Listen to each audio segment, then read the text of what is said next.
Troisième plus importante institution de notre pays, le Sénat. Vous voyez, une bande de vieux qui se la pète un peu, avec un président qui mange tout le temps. Allez où?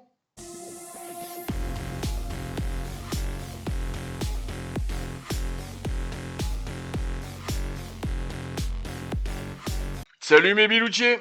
Café? Bon bah café, allez. J'ai dit qu'on allait accélérer la cadence. Ben non, enfin je l'ai dit, mais à moi seulement, pas à vous. Demain, on va parler d'une nouvelle taxe, le CICE. On a dit qu'on allait bien se marrer parce que ça commence à être un truc précis pour financer un truc précis. On va voir les dérives qui se... Hein, voilà, vous avez compris? Puis j'ai dit que c'était la saison parce que oui, on en parle quand même un petit peu du CICE en ce moment. Auchan, Michelin, on va parler de ça aussi. Et après-demain, je vais enfin parler des sondages, puis aussi je vais vous parler des coupures de vidéo à 12 minutes, avec un panneau qui dit la suite arrive dans 2 minutes. Ouais, va falloir attendre après-demain pour comprendre, parce que j'ai pas envie de teaser plus que ça. Pour l'instant, c'est le Sénat, c'est parti. Alors, le Sénat, c'est quoi? Ça marche comment? Putain, la faute de grammaire juste pour essayer d'attirer les plus jeunes. J'en peux plus. Pour cela, nous allons faire appel à notre spécialiste des institutions de notre pays. Bonjour l'autre matou, comment vas-tu? L'autre matou, c'est la féline qui dit ça. Et toi, tu répètes sans réfléchir. Alors, salut les biloutiers. Et toi, Bla, va te laver la bouche au savon noir pour t'apprendre à dire des bêtises. Parce que elle fait sa bêcheuse comme ça. Mais le rencard au Starbucks Octet, c'est pas dans la poche. On verra bien jusqu'où ça nous mène tout ça. Ah oui, tu vas voir, Cerise Pommier. Si vraiment on est non-binaire dans ce coin-là du nuage. Bon, t'as l'air de s'annoncer bien pour toi, alors. Alors par contre, laisse Cerise en dehors de cela, s'il te plaît. C'est quelqu'un de bien, et j'aimerais bien qu'elle reste sur la chaîne. Bah oui, mais c'est elle qui nous baptise non-binaire. J'ai dit, laisse Cerise en dehors de cela, s'il te plaît. Bon, d'accord, ça va. Alors tu veux ton explication sur le Sénat, toi? Alors, en gros, c'est pareil que l'Assemblée nationale, mais à l'envers. C'est un peu court ton histoire là. Oui, je me doute, mais sinon, je répète ce que j'ai dit dans l'épisode précédent. Alors, ceux qui l'ont vu, ça va les gonfler, et je les comprends. Et ceux qui l'ont pas vu, bah faites pause, allez le voir, c'est le numéro 124. En gros, sauf le point d'entrée, car une loi naîtra toujours à l'Assemblée nationale, le Sénat fonctionne pareil, les commissions, les études, les discussions, la navette, la commission mixte, bref, tout pareil, sauf le début et la fin qui sont du ressort exclusif de l'Assemblée nationale. Ok. Et l'organisation, c'est pareil?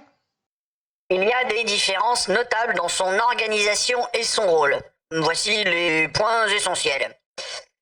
Représentation des collectivités territoriales. Contrairement à l'Assemblée nationale qui représente directement le peuple français, le Sénat est la chambre des collectivités territoriales. Ses membres, les sénateurs, sont élus pour représenter les communes, les départements, les régions. Les sénateurs sont élus au suffrage universel indirect par un collège électoral que je vous explique un peu plus tard. Ça ressemble à l'élection américaine. En deux, la composition et le mandat. Le Sénat compte actuellement 348 sénateurs et ce nombre peut varier légèrement selon le découpage territorial et la démographie. Les sénateurs sont élus pour un mandat de 6 ans, renouvelable par moitié tous les 3 ans, ce qui assure une certaine stabilité par rapport aux députés élus pour 5 ans. En 3, présidence et bureau. Le président du Sénat est le deuxième personnage de l'État. En cas de vacance de la présidence de la République, c'est lui qui assure l'intérim, et pas le président de l'Assemblée nationale, bien sûr. Le président est élu par les sénateurs et dispose d'une autorité importante dans l'organisation des débats et de la représentation du Sénat. Un peu comme le président de l'Assemblée pour l'Assemblée. C'est un peu pareil là. En 4, les commissions permanentes. Comme à l'Assemblée, le Sénat dispose de commissions permanentes au nombre de 7, une de moins qu'à l'Assemblée. C'est-à-dire que celle de l'Assemblée sur les affaires culturelles et de l'éducation disparaît.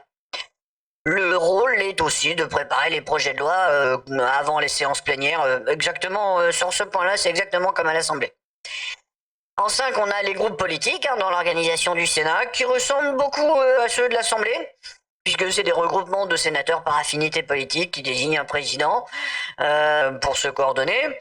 Et puis après, les interventions sont... le fonctionnement est à peu près le même. En 6, les missions de contrôle et les résolutions. Le Sénat peut, comme l'Assemblée nationale, créer des commissions d'enquête ou des missions d'information. Ça se passe à peu près pareil qu'à l'Assemblée, sauf que c'est toujours plus lourd et plus organisé avec les sénateurs. Le Sénat peut également adopter des résolutions qui expriment son avis sur une question, même si celles-ci n'ont pas tellement de force contraignante finalement. En 7, les spécificités de la navette parlementaire. Si le Sénat et l'Assemblée nationale ne s'accordent pas sur un texte, c'est finalement l'Assemblée nationale qui a le dernier mot. Ah mais ça je l'avais dit la semaine dernière. Alors, sauf pour les lois constitutionnelles et certaines lois organiques qui nécessitent impérativement l'accord des deux chambres. En pratique, le Sénat peut proposer des amendements, mais si l'Assemblée nationale insiste, sa version est celle qui l'emporte, ce qui limite le pouvoir de blocage du Sénat. Et puis en 8, on notera le lieu de travail et d'administration. Le Sénat siège au Palais du Luxembourg à Paris. Donc c'est pas certaines personnes croient que les deux sont au même endroit, pas du tout. C'est pas du tout c'est pas loin l'un de l'autre, mais c'est pas au même endroit. Qu'est-ce qu'on peut dire? Le Sénat, il y a aussi des questeurs qui fonctionnent comme à l'Assemblée. C'est à peu près tout. Voilà. Ces éléments structurent le Sénat de manière à lui donner un rôle complémentaire à celui de l'Assemblée nationale, notamment en garantissant une représentation équilibrée des territoires dans le processus législatif et en adoptant une approche de long terme grâce à la stabilité de ses membres. Revenons sur le fameux collège électoral, qui est une assemblée de grands électeurs. Si vous avez vu la vidéo de Béatrice Rosen que Ablanor vous a partagée l'autre jour, vous devez être familier un petit peu avec le concept, puisque l'élection du président américain représente sur le même genre de choses. Et chez nous, ce ne sont que les sénateurs. Alors actuellement, les grands électeurs chez nous sont au nombre de 162 000. C'est là où il y a une petite différence avec les Américains. Et ça fonctionne comme ceci. En 1, on a la composition. Le collège électoral est composé des députés, des conseillers régionaux, des conseillers départementaux et surtout des délégués des conseillers municipaux. Le nombre de délégués municipaux dépend de la taille de chaque commune. C'est-à-dire qu'en gros, pour être grand électeur, il faut déjà avoir été élu à un quelconque niveau, municipal ou départemental ou régional. En 2, le mode de scrutin. Les sénateurs sont élus au scrutin majoritaire à 2 tours. Dans les départements avec peu de sièges, 1 ou 2, et à la proportionnelle dans les départements où il y a 3 sièges ou plus à pourvoir. Ce qui rend le fonctionnement électoral un petit peu plus compliqué. En 3, répartition des voix. Les délégués des petites communes ont un rôle essentiel car ils représentent une large part du collège électoral. Ce système favorise la représentation des territoires ruraux. Rappelons à toutes fins utiles qu'il y a un peu plus de 36 000 communes en France. C'est pour ça qu'on a 162 000 au total.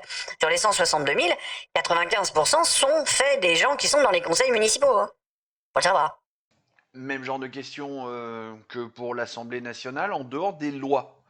Le Sénat, ça sert à quoi? Ça fonctionne comment? Lors de l'élaboration des lois, le Sénat a d'importantes fonctions de contrôle et de représentation des collectivités locales. Voici les principaux rôles qu'il assume et comment il les exerce. En 1, contrôle du gouvernement. Le Sénat peut poser des questions écrites ou orales aux ministres, permettant aux sénateurs de demander des comptes au gouvernement. Les questions d'actualité au gouvernement sont régulièrement organisées. souvent en parallèle des sessions de l'Assemblée nationale pour aborder des sujets d'actualité et obtenir des réponses directes des ministres. Parfois, les sénateurs posent les mêmes questions que les députés, ce qui fait que les ministres grognent. Auprès où ils sont payés. Pardon. En deux, les commissions d'enquête et missions d'information. On en a parlé un petit peu plus haut, on en a parlé la semaine dernière. Ça fonctionne quasiment pareil. Sauf que, bon, avec les sénateurs, ils sont tous plus vieux, alors voilà. Bon, voilà. Hein, on s'est compris. En 3, résolution parlementaire. Le Sénat peut adopter des résolutions pour exprimer une position sur une question nationale ou internationale. Encore une fois, on a vu ça, donc c'est toujours un petit peu la même chose, mais en pas tout à fait pareil, parce que toujours avec le Sénat beaucoup plus formel. Hein, voilà, c'est ça le truc. Faut bien comprendre. Les deux organes, l'Assemblée nationale ou le Sénat fonctionnent pareil, sauf que le Sénat est toujours beaucoup plus formel. Et puis, bien entendu, on ne peut pas finir la présentation du Sénat, et on aurait peut-être dû déjà l'aborder au moment de l'Assemblée nationale, mais il faut savoir que quand les deux sont réunis, ils forment ce qu'on appelle la Haute Cour. Certains appellent ça le Congrès, mais à tort, puisque le Congrès, en fait, c'est américain, encore une fois.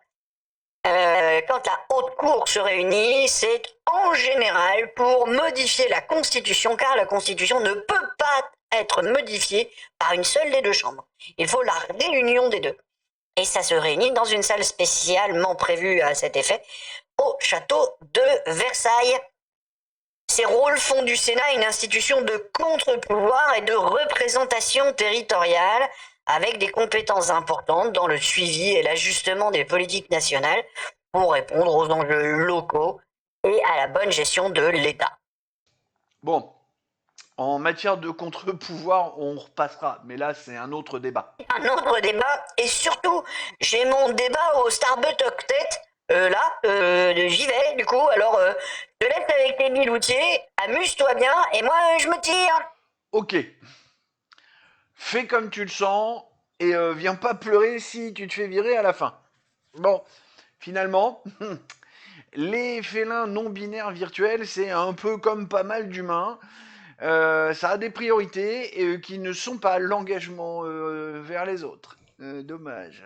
Bon, en même temps, c'est mon personnage, je lui fais dire ce que je veux.